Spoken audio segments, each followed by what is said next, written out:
நாமக்கல் மாவட்டம் பள்ளிப்பாளையம் பகுதியில் வசிக்கும் கிராம மக்கள் காவிரி ஆற்றில் மீன்பிடி தொழில் செய்து வருகின்றனர். இவர்களுக்கு என்று தனித்தனி சங்கங்களும் உள்ளன. பரிசலில் சென்று மீன்பிடிக்கும் போது அதில் மின்விளக்குகள் பொருத்தக்கூடாது என்று விதிமுறை வகுக்கப்பட்டுள்ளது.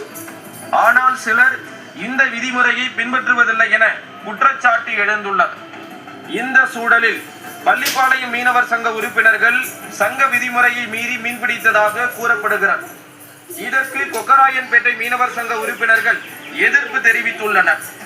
அத்துடன் பரிசலில் பொருத்தியிருந்த மின் விளக்கையும் எடுத்து சென்றுள்ளனர். சங்க கூட்டத்தில் வந்து விளக்கம் அளித்துவிட்டு உடைமைகளை வாங்கிக் கொள்ள கூறியுள்ளனர். பள்ளிப்பாளையத்தை சேர்ந்தவர்கள் கொக்கராயன்பேட்டைக்கு சென்று அங்கிருந்தவர்களிடம் மின் விளக்கு மற்றும் மீன்பிடி வலையை எடுக்க முயற்சித்துள்ளனர். அப்போது இரு தரப்பினருக்கும் இடையே வாக்குவாதம் ஏற்பட்டுள்ளது.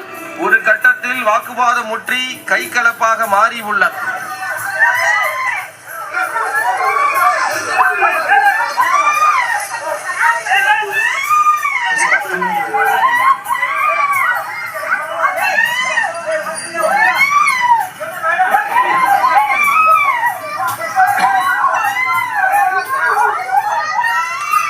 இதனால் அப்பகுதியே வன்முறை களமாக மாறியது. இந்த மோதலின் போது நெல் அறுவடைக்கு பயன்படுத்தும் அரிவாள் மூலம் கொக்காயன்பேட்டையைச் சேர்ந்த பெரியசாமி மற்றும் கார்த்தி ஆகியோர் தாக்கப்பட்டுள்ளனர். இதில் படுகாயமடைந்த இருவரும் ஈரோடு அரசு மருத்துவமனையில் சிகிச்சைக்காக அனுமதிக்கப்பட்டனர். இரு தரப்பினர் ஒருவருக்கொருவர் ஆக்ரோஷமாக தாக்கிக் கொண்ட வீடியோ தற்போது வெளியாகி பதைபதைக்க வைத்துள்ளது.